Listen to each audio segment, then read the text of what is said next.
Dan yang paling mengerikan sekarang namanya hoax. Berita-berita yang tidak bisa dipertanggungjawabkan. Teologi yang tidak bisa dipertanggungjawabkan. Pengajaran yang tidak bisa dipertanggungjawabkan. Merusak banyak orang dengan mudah hancur.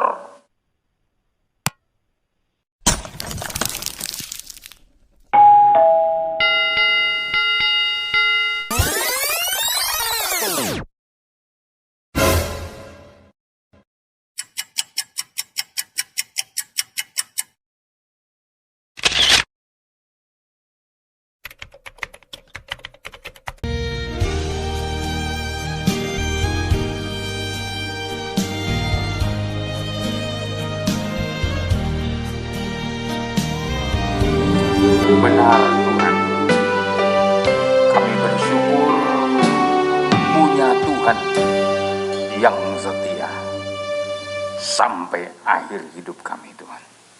Kami percaya Engkau penjaga kami, Amen. Engkau pemelihara kami, Amen. Engkau pembela kami, Amen. Dalam segala situasi. Kami bersyukur kepada Tuhan. Dan sebentar kami akan mendengar firman-Mu.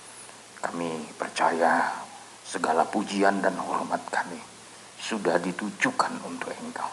Dan sebentar kami dengar firman, urapilah kami. Urapi hamba-Mu secara khusus untuk Tuhan jadikan menjadi saluran berkat sore hari ini.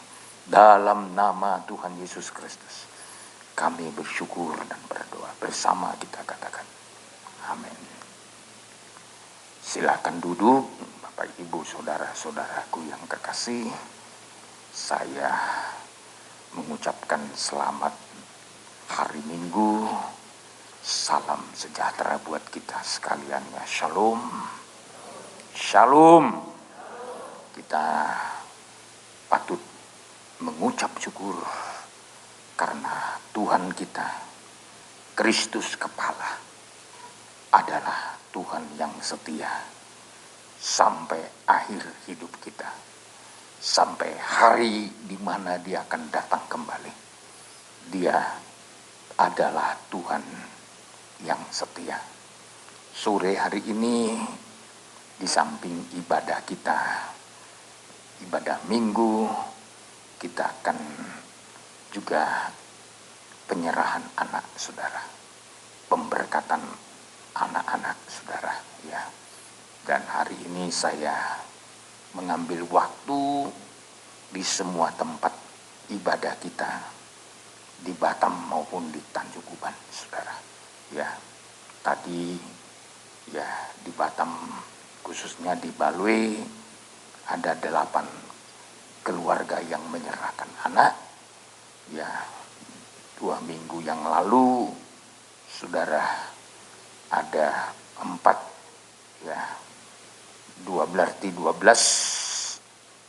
ya, begitu juga di Batu Haji tadi ada 12 tambah 5 keluarga, berarti 17 ya, 17 tambah 12 ya. Dan tentu hari ini yang terdaftar di sini ada 4 keluarga yang menyerahkan anak dan ada di Punggur. Jadi saya melihat ya puluhan keluarga ya selama situasi pandemi ini mendapatkan kepercayaan Tuhan, diberikan Tuhan anak-anak di tengah-tengah sidang jemaat Tuhan. Tentu saudara, ini sesuatu yang patut kita syukuri di hadapan Tuhan ya. Jadi angka kelahiran jauh saudara, bisa kita katakan juga hanya 1 jemaat kita yang dipanggil Tuhan karena COVID. Selebihnya sampai hari ini ya Tuhan pelihara. Dan dari tengah-tengah jemaat kita ada yaitu Pak Max yang dipanggil Tuhan, tapi bukan karena COVID saudara, karena usia sudah lanjut saudara. Ini semua patut kita syukuri ya, di tengah-tengah dunia ini yang penuh dengan pergumulan ini. masih Tuhan percayakan ada anak-anak yang dilahirkan di tengah-tengah jemaat. Dan oleh sebab itu saya mengajak saudara semua dalam ibadah ini untuk terus memperhatikan firman Tuhan. Terutama firman Tuhan yang mengingatkan hidup kita ini, supaya kehidupan kita ini memiliki kehidupan yang lebih baik dalam mempersiapkan diri menyongsong hari kedatangan Tuhan. Saya sudah sampaikan di minggu-minggu yang lalu, terutama sebelum saya berangkat ke Medan, saya menekankan apa yang diinginkan Tuhan melalui nasihat penulis kitab Ibrani. Ya, sebenarnya tema keseluruhan kitab Ibrani adalah supaya jangan murtad, supaya jangan mundur dari rencana Tuhan. Sebenarnya kitab Ibrani ini dituliskan untuk orang-orang yang percaya, yang disebut umat Tuhan.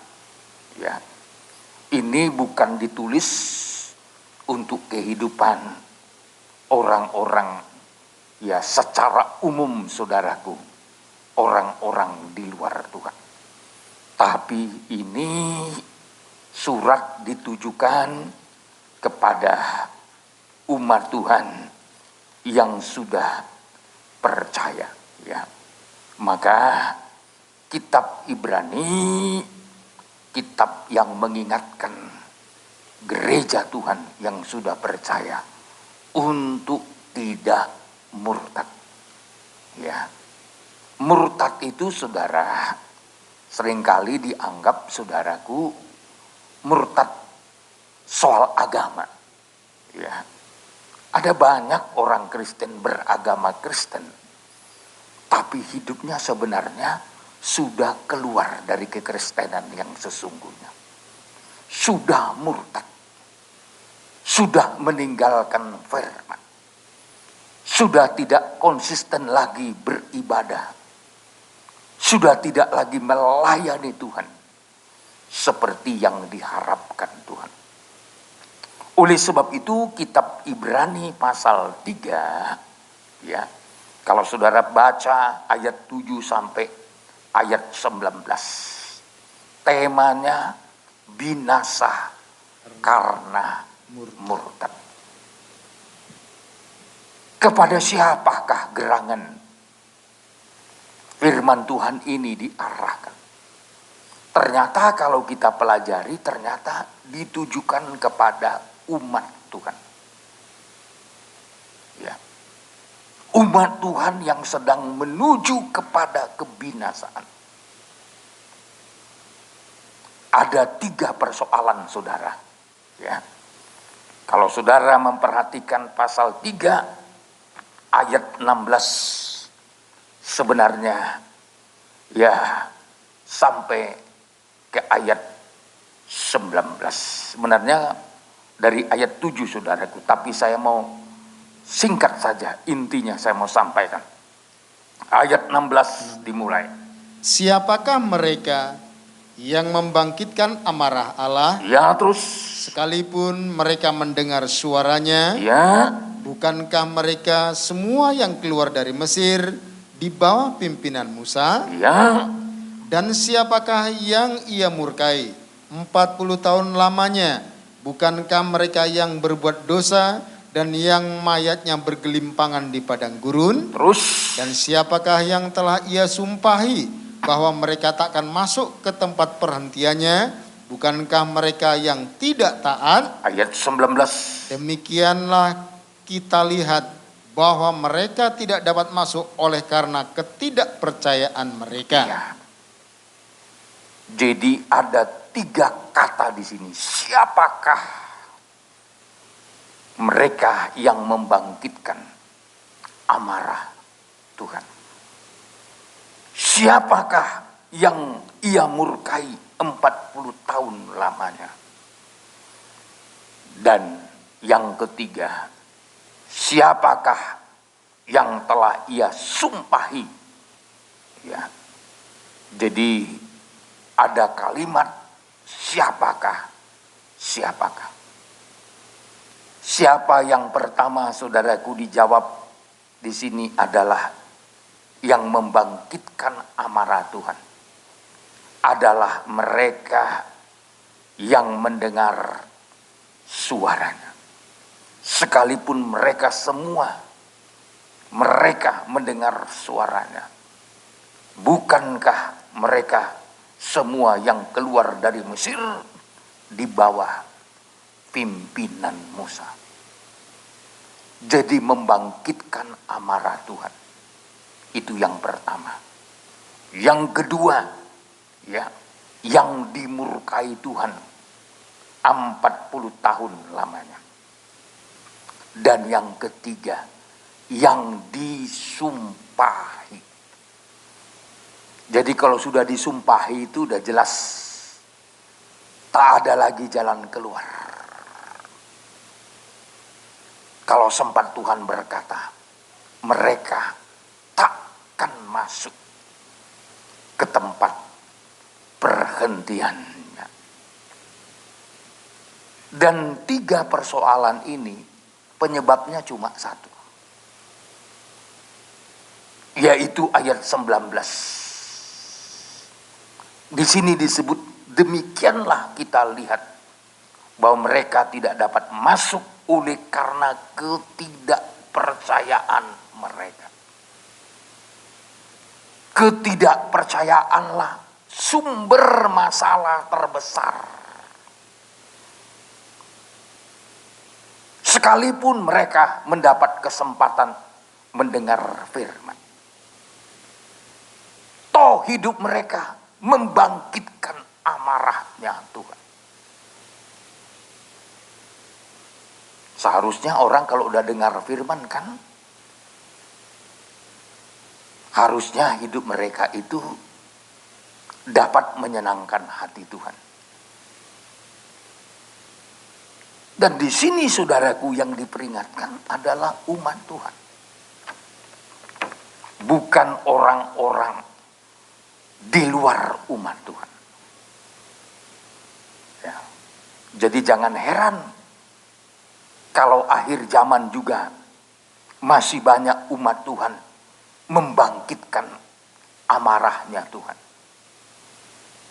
Seharusnya menyenangkan. Seharusnya hidup mereka jadi berkat.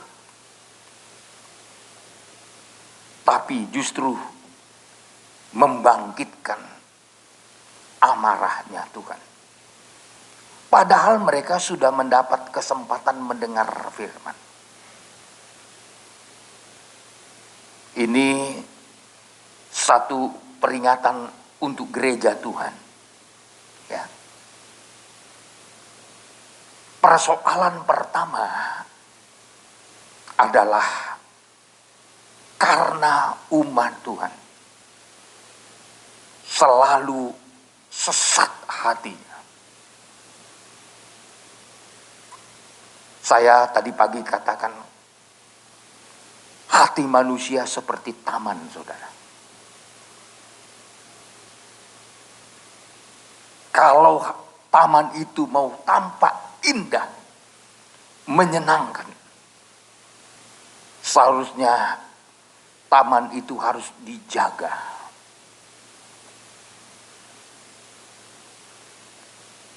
Dalam soal apa perlu dijaga? Jangan sampai tanaman-tanaman yang lain atau rumput duri yang tumbuh, sehebat apapun taman itu ditata, kalau di situ ternyata terdapat rumput duri, maka taman itu kehilangan keindahannya. Maka saudara, perlu dijaga. Ya. Sayangnya bangsa Israel tidak menjaga hati mereka. Makanya di dalam Ibrani pasal 3 diingatkan di ayat 8. 8. Ya, Janganlah keraskan hatimu seperti dalam kegeraman pada waktu pencobaan di padang gurun. janganlah keraskan hatimu. Ya. Kenapa hati manusia keras? Pertama, karena dikeraskan. Yang kedua, karena memberontak. Bangsa Israel karena hatinya dikeraskan dan memberontak, maka sampai datang firman Tuhan, janganlah keraskan hatimu. Jadi yang perlu dijaga yang pertama, sikap hati. Ya. Sikap hati menentukan hidup saudara. Ya. Karena hati adalah memancarkan kehidupan. Amsal pasal 4 ayat 23. Amsal 4 ayat 23. 23. Jagalah hatimu dengan segala kewaspadaan, Terus, karena dari situlah terpancar kehidupan. jadi kehidupan itu terpancar dari hati.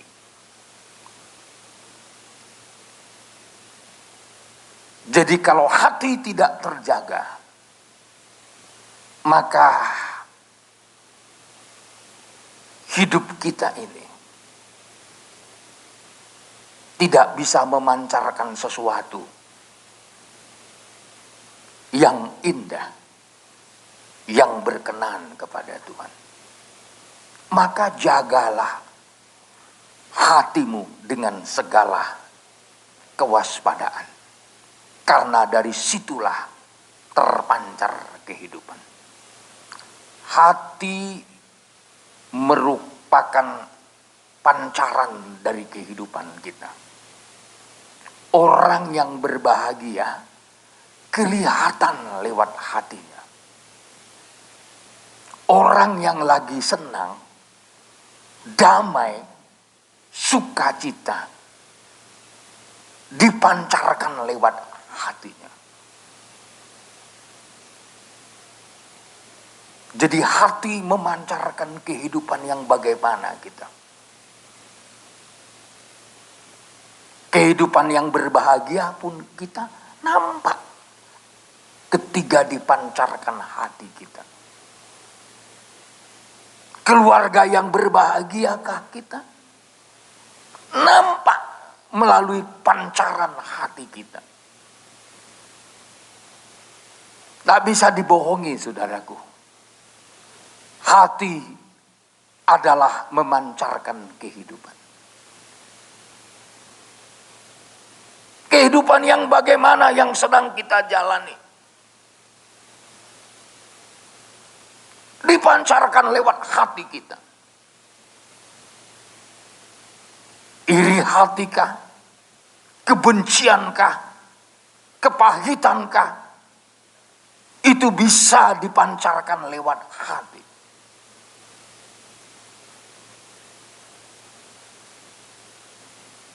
Orang yang sedang kepahitan, orang yang sedang iri hati,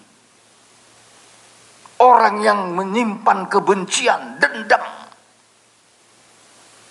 tidak bisa dibohongi, akan terpancar dari dalam hatinya. Dan nanti akan kelihatan dari sikap hidupnya dan kata-katanya. Coba kalau saudara ketemu dengan orang yang kepahitan. Kepahitan terhadap seseorang, kepahitan terhadap suami, kepahitan terhadap istri. Walaupun kita berbicara yang lain, tetap dia geser topiknya yang ini. Kelihatan saudaraku, nggak ada hubungannya dengan sesuatu. Tetapi dikait-kaitkan saudara. Kenapa? Karena hati memancarkan kehidupan. Makanya dari sikap hidupnya, sikap hatinya kelihatan. Ya, misalkan nggak ada orang yang bertanya misalkan tentang suaminya, langsung dijelek-jelekkannya suaminya. Begitu juga istri. Topik yang dibahas bukan istrinya, tapi karena dia kepahitan dengan istrinya, langsung yang keluar dari mulutnya.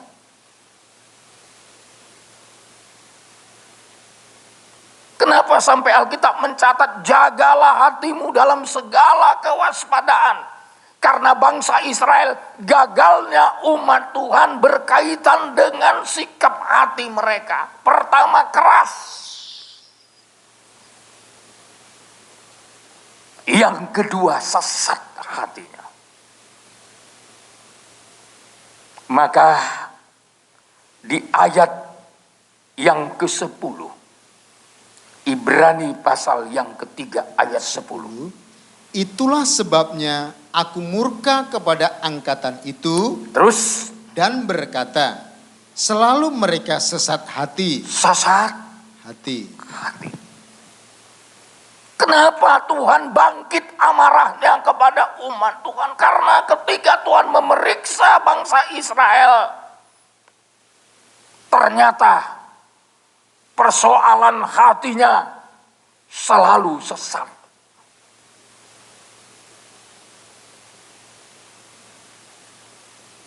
Selalu mereka sesat hati.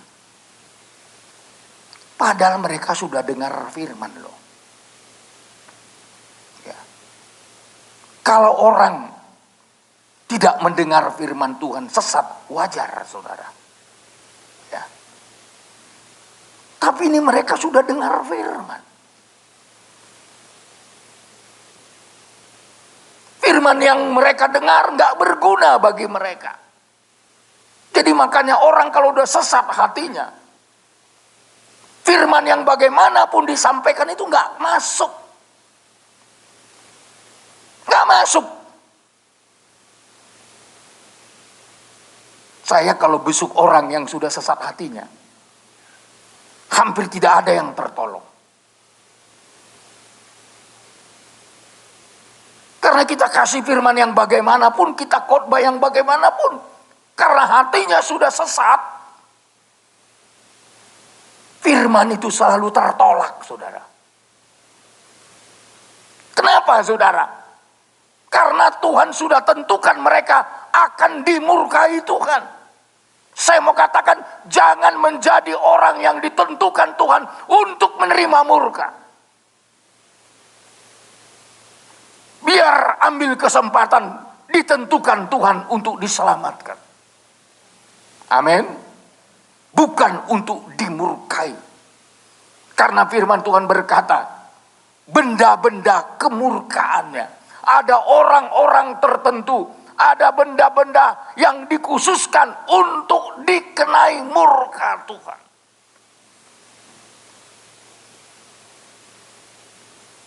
Persoalannya ada pada sikap hati.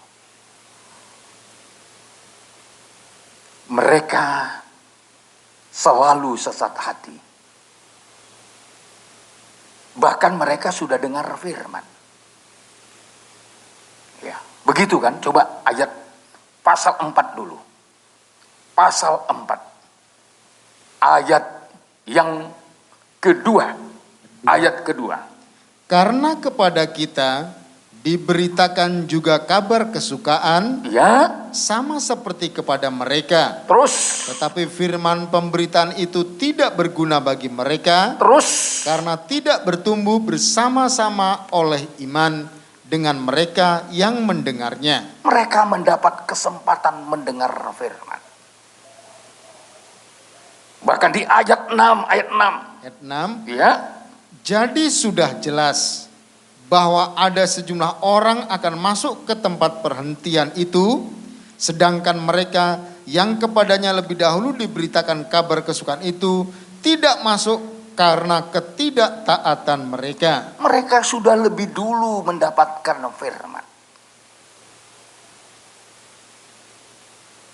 Seharusnya orang yang lebih dulu dapat firman harusnya adalah menjadi orang yang paling diberkati. Tapi sayang sekali saudara, karena hatinya tidak dijaga.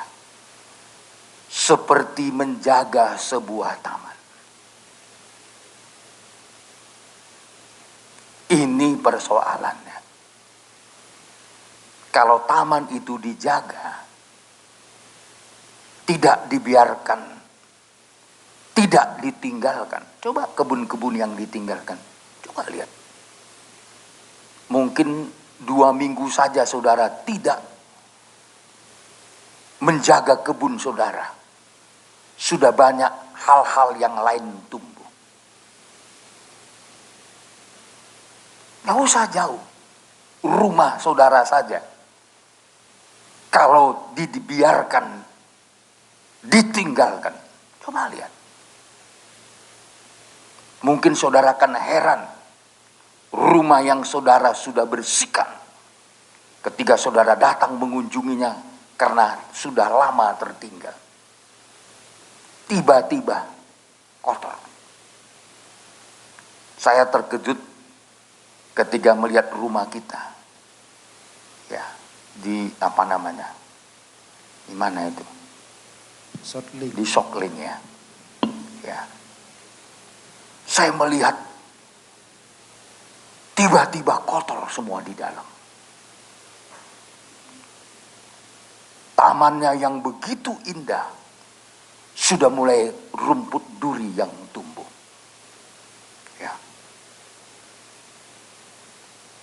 Dapurnya saya melihat, waduh. Dalam hati saya, kalau saya tinggalkan terus begini. Tidak heran walaupun rumah ini didesain begitu indah. Tempat istirahat yang bagus. Ternyata langsung berubah, saudara. Saya nggak tahu tempat kita yang ada di SD 03. Ya, sudah berapa tahun saya tidak ke sana. Saya tidak tahu kondisinya sekarang.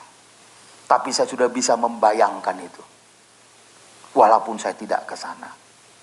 Ya. Jadi kalau ditinggalkan, dibiarkan. Yang indah pun berubah semua suasananya. Ya. Ini menjadi tempat yang nyaman bagi saudara dan saya beribadah karena kita tetap memakainya. Paling tidak berapa kali seminggu? 3 kali ya.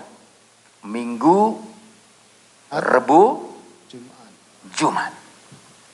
Ya. Coba andai kata kita tinggalkan sama sekali ini. Apalagi dalam suasana pandemi ini. Saya rasa ini udah berubah suasananya. Ya. Saya harap juga ke depan nanti. Karena ibadah kita sudah mulai agak normal. Saya harap jemaat gotong royong untuk membersihkan jalan-jalan itu. Ya. Bikin paretnya biar apa namanya, airnya masuk ke paret sana, saudara. Ya, ini. Dan juga mungkin rumput-rumput di atas atau kita cat kembali sebelum Natal ini, saudara. Biar nanti Natal suasananya sudah kembali indah. Amin. Haleluya. Masih mau nggak jemaat ini bernatal dengan baik? Masih rindu bikin KKR? Ya. Karena saya mulai bulan November akhir saya sudah masuk ke daerah-daerah untuk mengadakan ibadah KKR Natal. Saya harap Tanjung Uban ini jangan ketinggalan. Amin. Haleluya. Semua harus berperan. Ya. Paling tidak kita jadi berkat di kota Tanjung Uban. Tentu ada banyak hati yang ingin dilawat Tuhan kembali. Ya. Saya pulang dari Medan, saya melihat saudaraku ada banyak hati yang haus. Ya. Sampai saya melihat hampir tidak ada tempat yang kosong. Semua terisi tempat itu. Baik dengan jemaat maupun hamba-hamba Tuhan. Ya. Mungkin rasa haus mereka sudah begitu haus. Karena selama ini hampir 2 tahun saya tidak pernah bisa mengunjungi mereka dalam ibadah dan pelayanan. Ya. Maka saya berjanji paling tidak sekali sebulan akan kembali mengunjungi mereka di kota Medan. Karena ya bukan hanya dari kota Medan pesertanya, juga ada dari luar kota Medan, saudaraku. Ya, dari Tapanuli, dari Kabupaten Asahan, ya, dari Tebing, Pakam dan lain-lain, saudara. Ya, tentu ini harus kita layani supaya mereka juga menjadi berkat kepada saudara-saudara kita di sana. Ya. Dan kita harapkan nanti Januari kita fellowship di Batam. Ya. Tapi saya tidak tahu apakah ya Tuhan mengizinkan atau tidak. Tapi kerinduan kita untuk kembali berfellowship, saudara. Ya. Tapi mungkin dengan pembatasan, ya. Pembatasan, ya. Karena ya tempat yang kita pakai tetap harus mengikuti protokol kesehatan dengan baik. Sekali lagi, mereka sesat hati bukan karena nggak dengar firman. Bahkan sudah diberkati loh. Jadi berarti berkat tidak menjadi jaminan seseorang bisa bertahan, belum tentu. Ketika orang sudah diberkati, bahkan sudah diberkati lewat firman, belum tentu menjamin seseorang itu bisa bertahan terus. Kalau hatinya dibiarkan bagaikan taman yang ditinggalkan, rumput akan datang. Siapa yang pernah mengundang rumput di ladangnya? Saya rasa nggak ada. Apalagi rumput duri, saudara. Tapi kitab Ibrani pasal 6, umat Tuhan diingatkan. Ternyata ya, untuk orang yang sudah mengecap firman Tuhan, kalau hatinya tidak dijaga, tidak menutup kemungkinan. Coba kita lihat ayat 7 dulu. 7. Ya. Sebab tanah yang menghisap air hujan yang sering turun ke atasnya. Ya, sudah sering menghisap air hujan yang turun ke atasnya. Kita ini sudah sering diberkati. Saya percaya ketika firman pengajaran disampaikan di tengah-tengah kita, saya yakin dari dulu-dulu kita sudah diberkati. Amin. Amin. Saya yakin itu. Tapi kalau hati kita tidak dijaga, coba terus, Pak. Dan yang menghasilkan tumbuh-tumbuhan Terus yang berguna bagi mereka yang mengerjakannya menerima berkat dari Allah. ketika saudara menyerap firman Tuhan, saya yakin kita sudah diberkati. Nikah kita sudah diberkati. Coba kita renungkan baik-baik. Ketika pengajaran ini sudah diberikan ke dalam hidup kita, sebenarnya secara ya, kalau kita mau jujur, semua kita sudah diberkati. Nikah kita diberkati. Jauh-jauh sebelum sekarang ini. Tapi sekarang yang menjadi pertanyaan, apakah berkat firman Tuhan itu kita bisa jaga? Kita bisa pertahankan atau tidak? Ya sama masih ingat dulu ya, waktu kita di gereja kita di sana. Ya. Semangat jemaat. Ya. Baik dalam ibadah kita. Ya, secara umum maupun ibadah kita secara Natal, KKR. Dan banyak kita sudah diberkati Tuhan. Ya. Tapi sekarang yang menjadi pertanyaan, apakah berkat itu masih kita jaga dan pertahankan? Terus ayat 8. Tetapi jikalau tanah itu menghasilkan semak duri dan rumput duri. Stop dulu.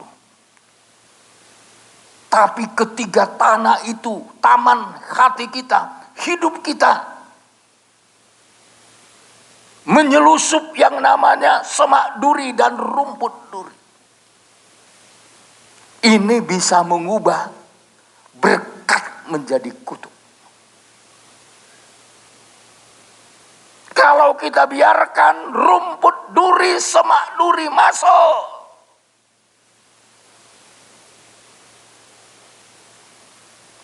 tumbuh dalam hati kita, akan berubah menjadi kutuk. Terus, tidaklah ia berguna dan sudah dekat pada kutuk yang berakhir dengan pembakaran.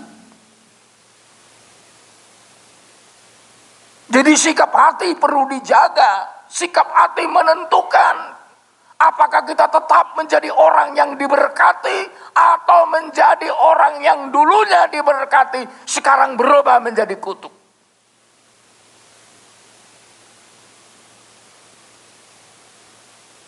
Kenapa? Karena ketika rumput duri masuk, tumbuh di dalam hidup kita, nggak segera kita cabut. Kita biarkan terus berkembang rumput duri itu. Nanti akan berubah menjadi kutuk dan sudah dekat dengan pembakaran. Neraka sudah menunggu hidup kita. Bukan karena tidak pernah dengar firman, bukan karena tidak pernah menikmati firman, tapi karena kita memberi kesempatan bagi benih-benih yang lain masuk tumbuh. Maka saudara harus punya keberanian menolak benih-benih yang lain masuk dalam hati saudara, supaya saudara tetap menjadi orang yang diberkati Tuhan. Amin. Harus ada keberanian. Tak usahkan jemaat, saya aja sebagai hamba Tuhan. Apalagi dengan revolusi sekarang. Revolusi selalu membawa perubahan. Contoh revolusi industri. Dulu orang nenun pakaian pakai tangan manual. Setelah adanya industri, orang bisa membuat pakaian dengan mudah sekali. Mencetaknya dengan gampang sekali. Revolusi industri mengubah dunia. Dari tangan yang menenun menjadi pabrik, saudara. Sehingga apa yang terjadi? Perubahan waktu revolusi industri terjadi di dunia. Tenaga manusia yang seharusnya bisa dipekerjakan dengan banyak digantikan oleh industri. Digantikan oleh mesin-mesin. Terus terjadi revolusi lewat komputer. Bayangkan saudara, data yang dulunya saudara pakai kertas diketik sampai begini saudara, sekarang cukup membawa apa namanya itu, flash disk, itu ya. Bahkan sekarang dengan yang lebih canggih saudaraku, ya, Sekarang nggak kelihatan sudah bisa menyimpan data 1 tera. Sekarang kalau beli komputer, saudara, yang canggih-canggih, yang besar-besar itu, ya, bukan giga lagi, saudara, ya, tapi sudah, ya, lebih canggih. Saya menawar komputer, saudaraku, berapa ini, berapa giga ini? Ini Pak, minimum 1 giga katanya. Wah, 1 tera, maaf ya, 1 tera. Dulu 1 tera itu sudah begini besar alatnya. Sekarang nggak kelihatan. Terus berubah lagi, reformasi, revolusi.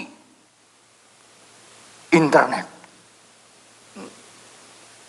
Bisa menghubungkan banyak. Ya. Dan sekarang terus terjadi perubahan-perubahan. Ya. Lihat saja saudara. Dari mulai 3G, 4G, sekarang menuju 5G. Generasi sekarang aja disebut generasi milenial, generasi digital, ya.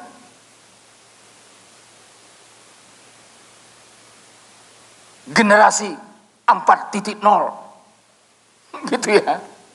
Ya. Coba lihat sekarang, banyak terjadi sesuatu. Kalau saudara tidak menjaga hatimu, lewat internet pun kau rusak sekarang. Lewat YouTube bisa rusak hatimu. Dan yang paling mengerikan sekarang namanya hoax.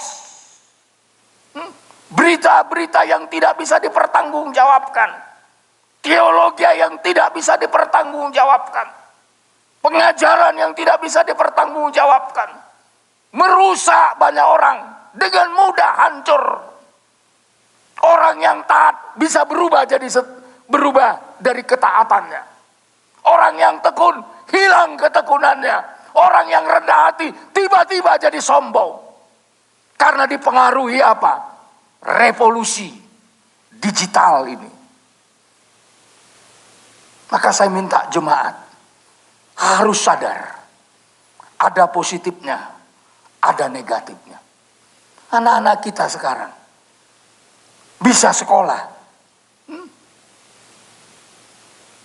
Salah satu memang dukungan daripada internet dan lain-lain, saudara. Tapi jangan menutup mata. Mereka juga bisa rusak kalau tidak ada filternya. Banyak rumah tangga hancur sampai ke anak-anaknya. Nikah suami istri hancur. Kenapa, saudaraku? Dengan mudah segala yang negatif masuk di sini. Dengan mudah hal-hal yang tidak jadi berkat masuk. Sekarang orang lebih takut kehilangan HP-nya daripada kehilangan anaknya. Anaknya wah, mamanya masih gini-gini. Facebookan. Tapi sini nggak ada. Sini ibu-ibu semua masih menjaga anaknya dengan baik. Haleluya. Suaminya pun di sampingnya. Nggak ada lagi kemesraan. Karena asik gini terus. Tapi sini nggak ada. Sini baik-baik semua. Begitu juga istri. Banyak suami tidak memperdulikan istrinya. Lebih senang dengan apa namanya? Membuat status sikit-sikit kirim. Tidak ada lagi kemesraan. Seharusnya dinyanyikan itu kemesraan ini. Janganlah cepat, jangan gara-gara HP, saudara. Terjadi perubahan, hubungan sosial rusak, hubungan nikah, bahkan lebih banyak mengunjungi teman lama. Akhirnya cinta lama bersemi kembali. Tapi sini nggak ada, saudaraku. Saya kan selalu tanya jemaat kita, bagaimana kondisinya. Jangan kira jemaat Tanjung Uban nggak saya perhatikan. Ya, memang saya nggak datang ke rumah saudara. Tapi pertama dalam alam roh, saya mencoba connect dengan Tuhan terhadap saudara. Ya. Melalui pemberitaan firman. Ya. Dan saya yakin lewat hikmat Tuhan lebih kuat sinyalnya daripada hikmat manusia. Sinyalnya, ya. Tentu gembala harus punya sinyal ke atas tentang saudara. Sehingga sebelum saudara bermasalah, firman Tuhan datang dalam penguayuan untuk mengingatkan saudara. Haleluya. Itu sinyal dari Tuhan. Kalau kita nggak nangkap sinyal dari Tuhan, nggak tahu kita mau jemaat ini benar atau tidak. Ya, gembalanya nggak tahu. Tapi kalau ada sinyal dari Tuhan, ya, mulai merosot saja jemaat itu, bisa kita ngerti. Kadangkala kita, saudaraku, seperti Paulus berkata, kalau berdekatan dia nggak berani, dia takut kehilangan jemaat kalau ditegur keras.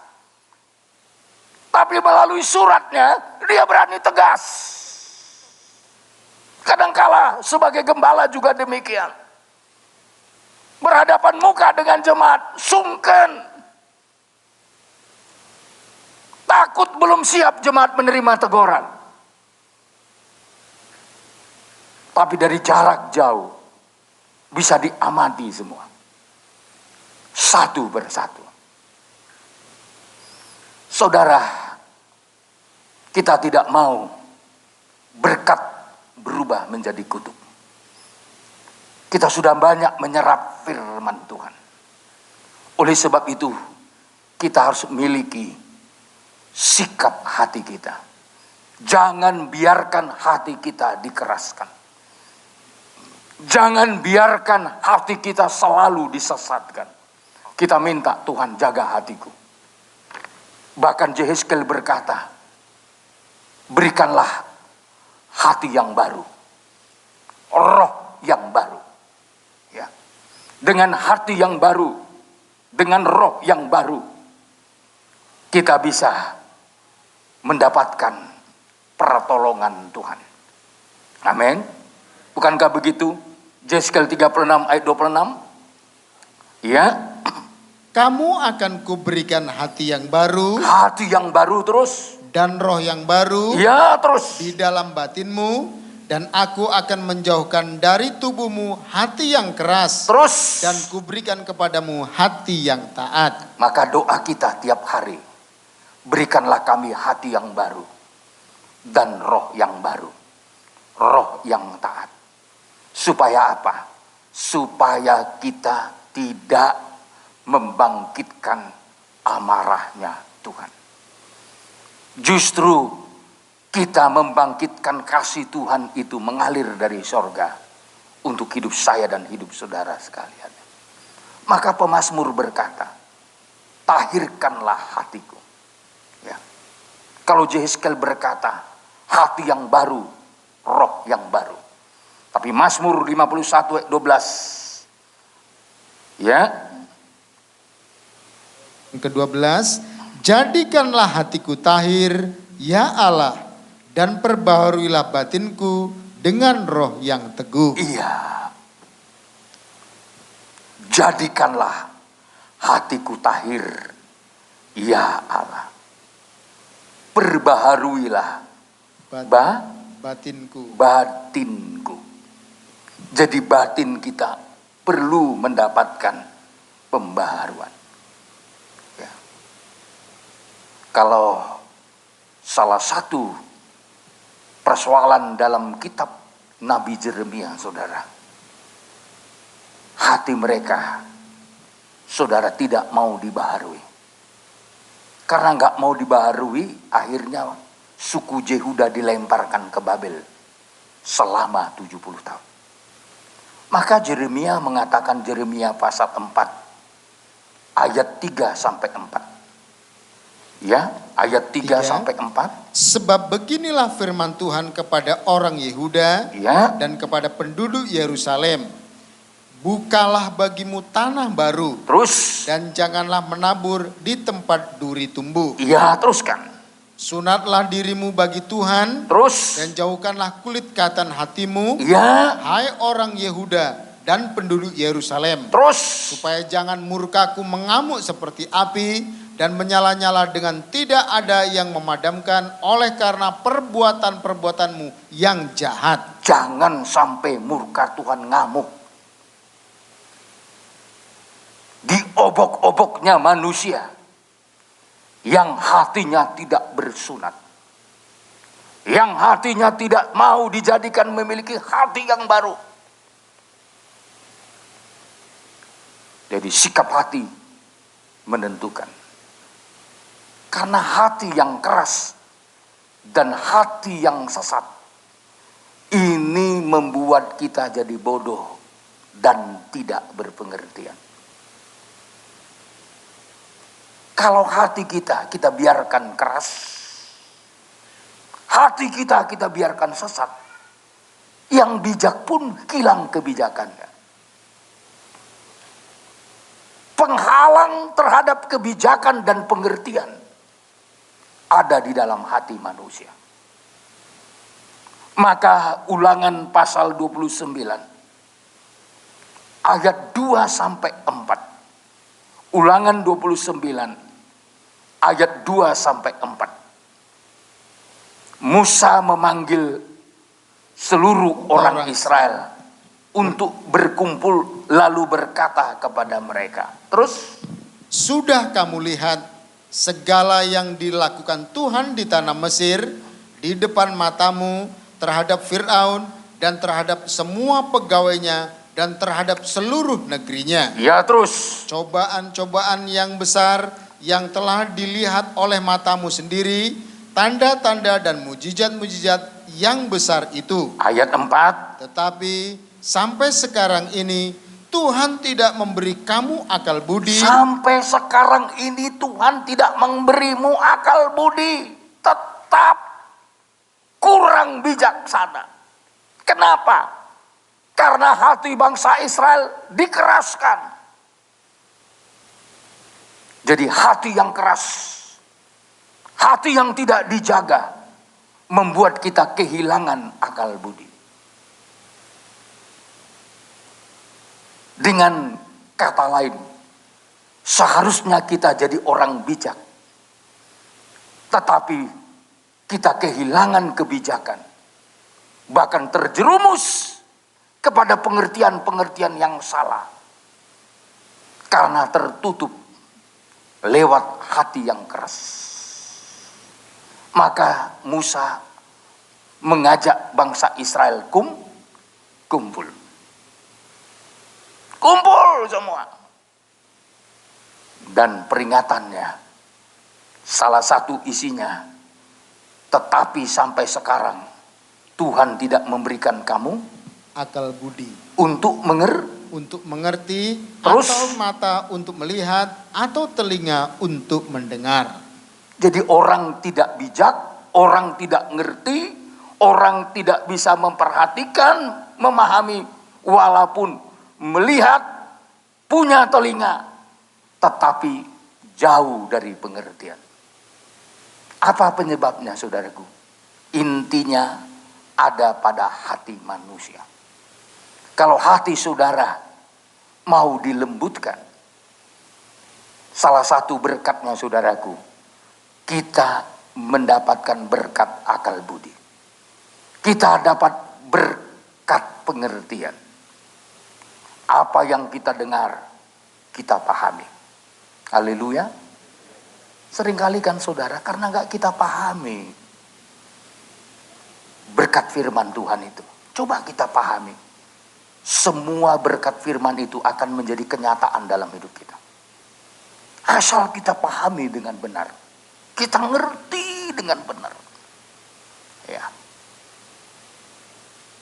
Tapi di sini firman Tuhan berkata, sampai sekarang ini Tuhan tidak memberi kamu akal budi untuk mengerti, atau mata untuk melihat, atau telinga untuk mendengar.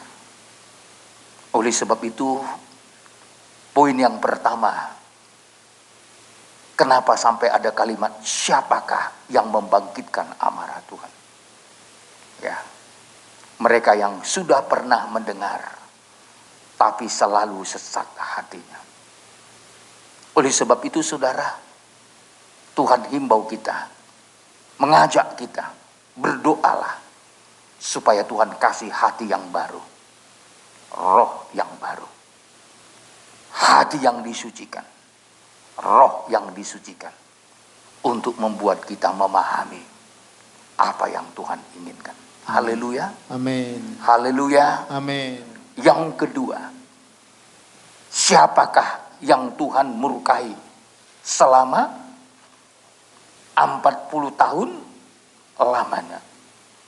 Bukankah mereka yang berbuat dosa dan yang mayatnya bergelimpangan Di padang gurun. di padang gurun? Kenapa saudara dimurkai Tuhan selama 40 tahun lamanya? Kalau pertama membangkitkan amarah Tuhan. Yang kedua Tuhan murkai selama 40 tahun. Kenapa? Karena selama 40 tahun itu adalah berbicara perjalanan umat Tuhan menuju tanah Kanaan. Selama 40 tahun mereka tidak mengerti jalan Tuhan. Akibatnya saudara, murka Tuhanlah. Maka dikatakan di ayat 10, Ibrani 3 ayat 10. 10. Ya, Itulah sebabnya aku murka kepada angkatan itu dan berkata, selalu mereka sesat hati terus dan mereka tidak mengenal jalanku. jadi persoalan yang kedua, mereka dimurkai karena persoalan tidak mengerti, tidak mengenal jalan Tuhan. 40 tahun masa perjalanan umat Tuhan menuju Kanaan. Tapi yang mereka tidak ngerti adalah tidak mengenal jalan Tuhan. Selama 40 tahun yang mereka harapkan adalah mujizat, mujizat, mujizat. Perbuatan-perbuatan Tuhan. Saya mau katakan, banyak perbuatan Tuhan yang Tuhan kerjakan di tengah-tengah umat Tuhan. Terlalu banyak. Tapi sayang sekali, mereka tidak mengerti jalan-jalan Tuhan. Fokus hidup mereka hanya melihat perbuatan Tuhan. Wah, waktu perbuatan Tuhan dinyatakan, wah mereka sukacitanya. Bayangkan ketika Tuhan bisa membelah laut Kolsom melalui tongkat Musa. Apa yang terjadi saudaraku? Umat Tuhan bisa berjalan di tanah kering, di tengah-tengah lautan. Ya. Mereka langsung menyanyi dalam pimpinan Miriam. Ya. Mereka bersuka cita karena Tuhan berbuat. Tuhan bisa menyehatkan air yang pahit menjadi manis. Selanjutnya Tuhan juga memberikan mujizat yang lain. Mana. Tapi perbuatan-perbuatan Tuhan, mereka ingin, tetapi sayang sekali, mereka tidak ngerti jalan Tuhan. Sebenarnya perbuatan Tuhan itu terhadap umat Tuhan itu luar biasa, saudara. Ya. Karena Tuhan mau membedakan antara Mesir dengan umat Tuhan. Dalam kitab Keluaran pasal 5, pasal 11 ayat 5. Coba lihat perbuatan Tuhan. Saya rasa ya, ini sesuatu yang sangat luar biasa yang pernah diperbuat Tuhan untuk bangsa Israel, membedakan mereka dengan orang-orang Mesir. Coba ayat 5. 5. Ya. Maka tiap-tiap anak sulung di tanah Mesir akan mati. Terus. Dari anak sulung Fir'aun yang duduk di tahtanya. Ya. Sampai kepada anak sulung budak perempuan yang menghadapi batu kilangan. Juga segala anak sulung hewan. Iya. Apa yang dilakukan Tuhan untuk mereka? Ayat 6. Dan seruan yang hebat akan terjadi di seluruh tanah Mesir. Terus. Seperti yang belum pernah terjadi dan seperti yang tidak akan ada lagi. Masa yang paling mengerikan.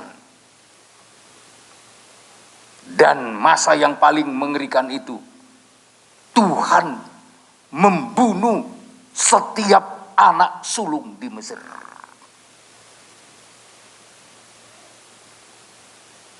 Dari mulai istana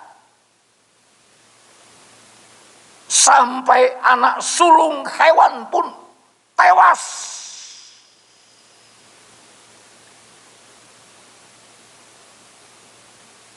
Ini mengerikan sekali, saudara.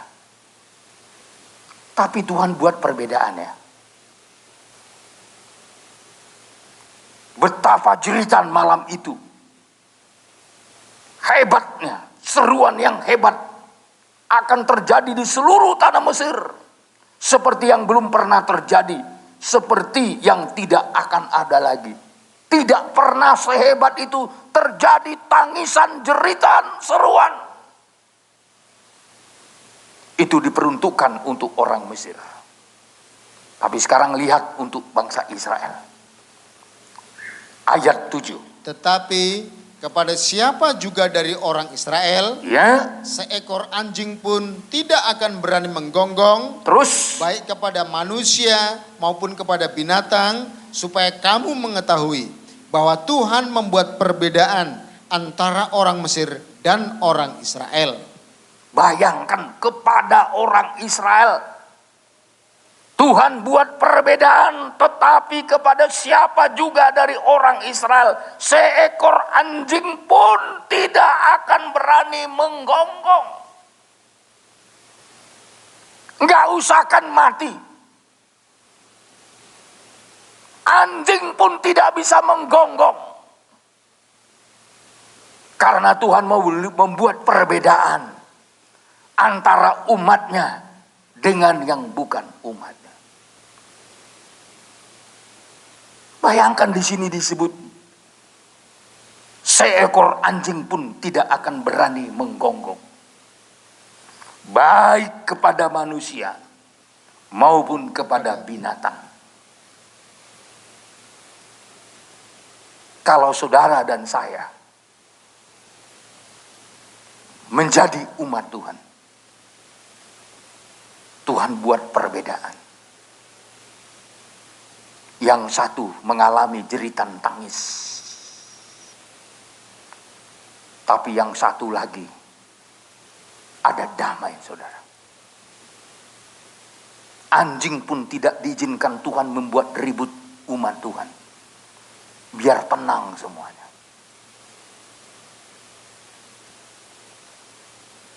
Tidak meributi hewan peliharaannya umat Tuhan.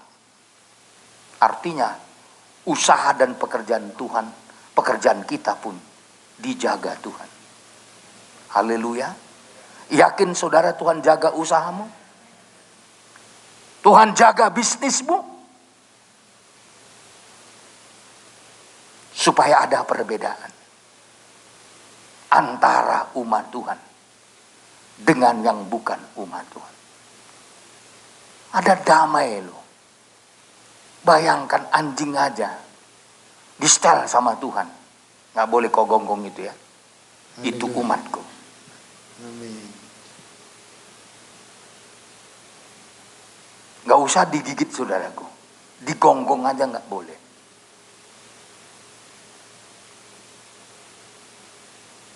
Kalau menurut suratan Petrus, anjing itu gambaran orang-orang yang dulu menikmati firman, tetapi kembali ke muntahnya.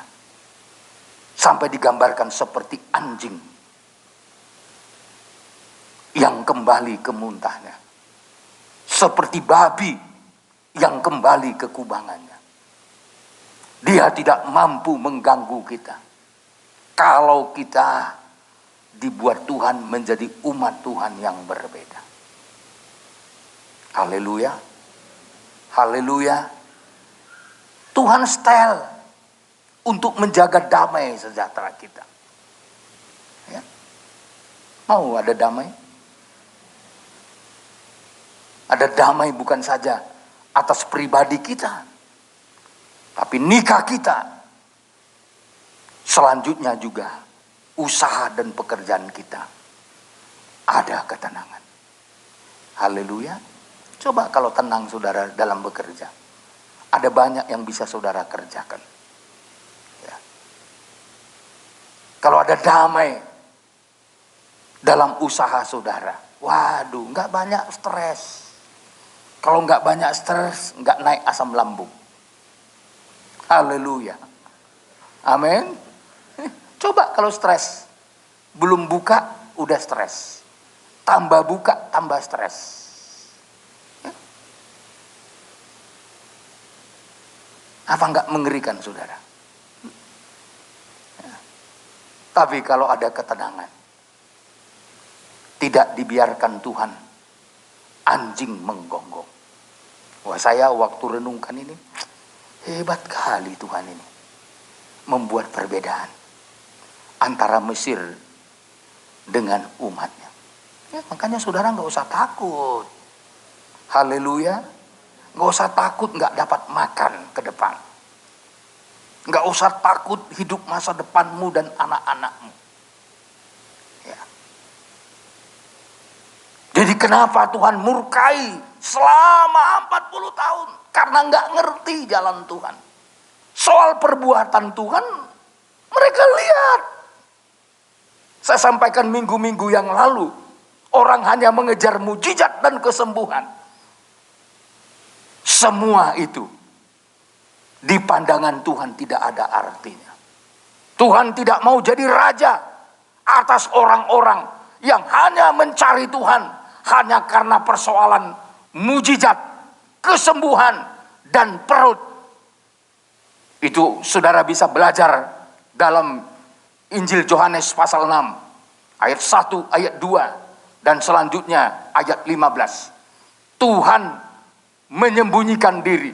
Tuhan tidak mau diangkat menjadi raja. Kenapa saudara? Karena mereka mau memaksa Yesus menjadi raja supaya kebutuhan perut mereka tertolong. Tapi Tuhan tidak mau. Dia hanya mau menjadi raja bagi orang yang mencari keselamatan.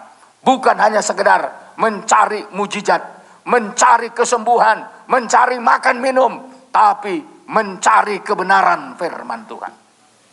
Haleluya. Kan begitu kan? Tuhan tidak senang jadi rajanya orang yang salah. Salah motivasi. Salah tujuan hidup. Tapi Tuhan senang menjadi raja bagi saudara yang mencari keselamatan. Haleluya. Haleluya. Dan yang ketiga, siapakah yang Tuhan sumpahi? Mereka takkan masuk. Itu Ibrani 3 ayat yang ke-18. Ayat ya yang ke-19. Ibrani 3 ayat 19. Demikianlah kita lihat bahwa mereka tidak dapat masuk oleh karena ketidakpercayaan mereka. Iya, ketidakpercayaan mereka. Terus, ya, ketidakpercayaan mereka. Coba kita turun dulu ke ayat 11. Ayat 11. Ya. Sehingga aku bersumpah dalam murkaku, mereka takkan masuk ke tempat perhentianku. Tuhan sumpah. Jadi persoalan yang ketiga adalah mereka tidak ngerti tujuan akhir dari perjalanan mereka. Tujuan akhir perjalanan umat Tuhan mencapai perhentian. Kalau dalam istilah lain, sabat secara rohani. 6 hari Tuhan kerja. Pada hari yang ke-7, apa tugas kita? Menikmati seluruh kebaikan Tuhan. Jadi tujuan akhir kita menikmati hari perhentian Tuhan. Setelah Tuhan selesai menjadikan langit dan bumi serta isinya, termasuk laki-laki dan perempuan, Allah berhenti. Tapi pada suasana bagaimana Tuhan berhenti?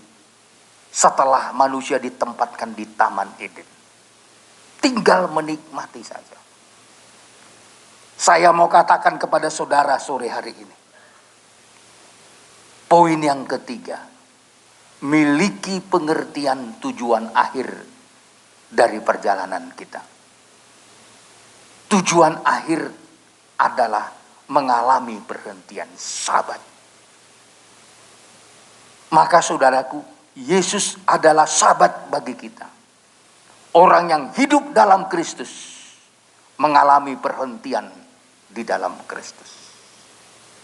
Sabat itu menjadi kebahagiaan. Dalam kitab Yesaya 11 ayat 10. Ya.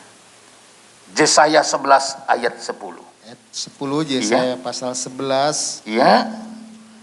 Demikian, maka pada waktu itu taruh dari pangkal Isai akan berdiri sebagai panji-panji bagi bangsa-bangsa. Dia akan dicari oleh suku-suku bangsa. Terus. Dan tempat kediamannya akan menjadi mulia. Iya. Tempat kediamannya menjadi mulia. Itu sasaran akhir kita. Tempat perhentiannya. Sabat yang disediakan Tuhan bagi kita menjadi tempat mulia. Di Yesaya 58 ayat 13. Ya, apa berkatnya untuk kita yang menghormati, yaitu perhentian Tuhan.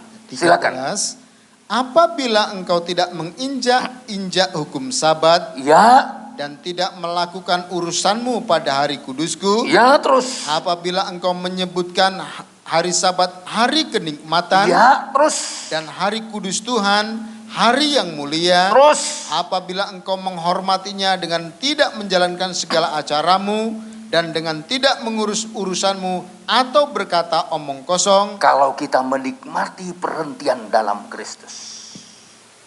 Kalau dulu sabatnya hari Sabtu. Tapi sabat sekarang adalah hidup dalam Kristus. Amin. Orang yang hidup dalam Kristus tidak repot hanya dengan urusan diri sendiri. Orang yang dalam Kristus itu tidak direpotkan oleh kepentingan diri sendiri.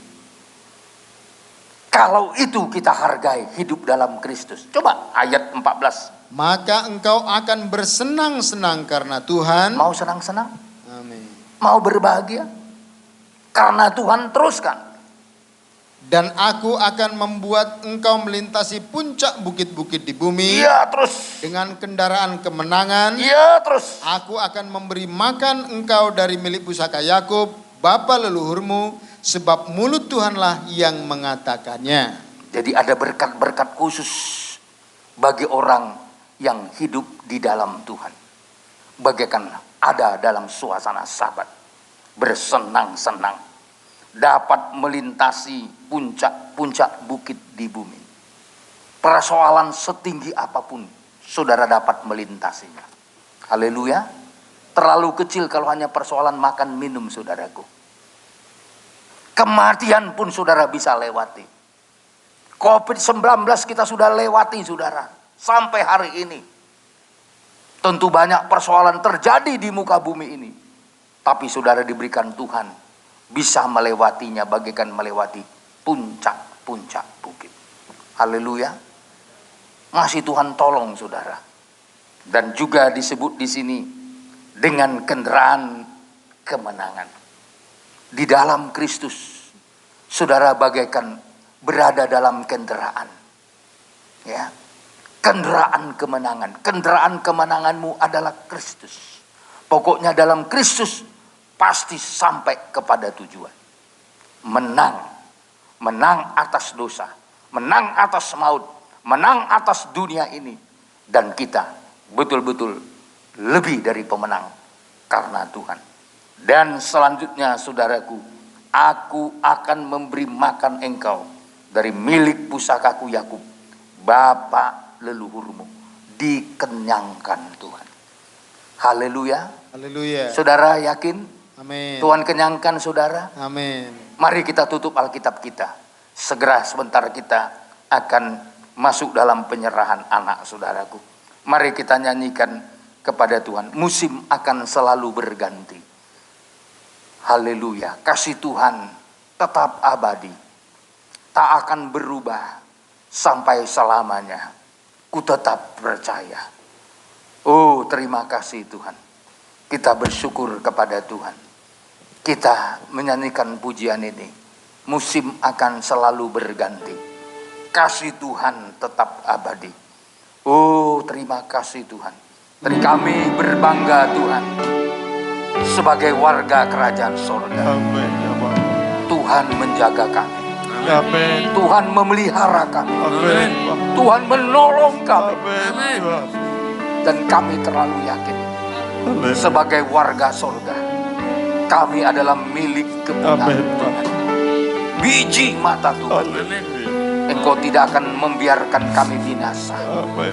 Sebab kami ditentukan bukan untuk ditimpa kebinasaan. Kami ditentukan untuk selamat. Karena Kristus adalah Tuhan dan Raja. Amin. Tuhan, sebagai umat kepunyaan Tuhan, kami yakin kami pasti diberkati, dipelihara dan dibela. Amin. Yang sakit disembuhkan, Amin. yang lemah dikuatkan, Amin. Tuhan. yang susah dihiburkan. Amin. Secara khusus kami berdoa untuk keluarga-keluarga yang menyerahkan anak-anak mereka ke dalam tangan Tuhan. Sambutlah anak-anak itu Bapa menjadi pemilik kerajaan surga. Amin. Karena mereka di dalam Kristus. Berkati orang tua mereka. Amin. Tuhan. Jagakan dan pelihara. Amin. Berikan berkat yang cukup untuk anak-anak itu terpelihara secara rohani dan jasmani. Aku serahkan semua mereka dalam tangan Tuhan. Kau berkati seluruh jemaat-Mu di Tanjung Uban ini. Kaum bapak, kaum ibu, pemuda-pemudi, remaja dan anak-anak. Secara khusus hamba berdoa untuk segala usaha pekerjaan mereka yang bekerja di Tanjung Uban, di luar Tanjung Uban, bahkan kalau ada di luar negeri pun, jaga dan pelihara oleh pertolongan. Kami tetap berdoa untuk bangsa dan negara kami, khusus untuk Bapak Presiden dan para pejabat-pejabat sampai ke daerah. Tuhan berikan hikmat, kebijakan, sehingga melalui pandemi ini kami dipersiapkan untuk menjadi mempelai Tuhan. Sebab Tuhan berdiri di tengah-tengah kami, memegang kami semua. Berkati dan tunjukkan kepada kami segala berkat rohani di dalam surga. Berkati persembahan jemaat yang mereka lakukan untuk kemuliaan Tuhan. Semua bentuk persembahan, ucapan syukur, tatangan, persembahan kasih, perpuluhan, pembangunan, misi, bahkan apa saja yang mereka mendapatkan kepercayaan, berkatilah mereka berlimpah-limpah. Dan hamba-Mu masih melanjutkan pelayanan ini. Baik sebentar ibadah terakhir di Punggul, Tuhan tolong berikan kekuatan ekstra kepada hamba untuk menjadi berkat bagi seluruh jemaat. Sehatkan tubuh ini dengan pertolongan Tuhan. Terima kasih Bapa, kami menerima berkat Tuhan, kasih karunia dari Tuhan Yesus Kristus, cinta kasih dari Bapa Surgawi, penyertaan dari kuat kuasa Roh Kudus, ada menyertai, memberkati saya dan saudara sekaliannya, sekarang dan sampai selama-lamanya. Kita adalah keluarga Allah, satu dalam rohnya, satu pengajaran, satu di dalam ikatan kasih Allah. Kita keluarga Allah, kita keluarga Allah, kita keluarga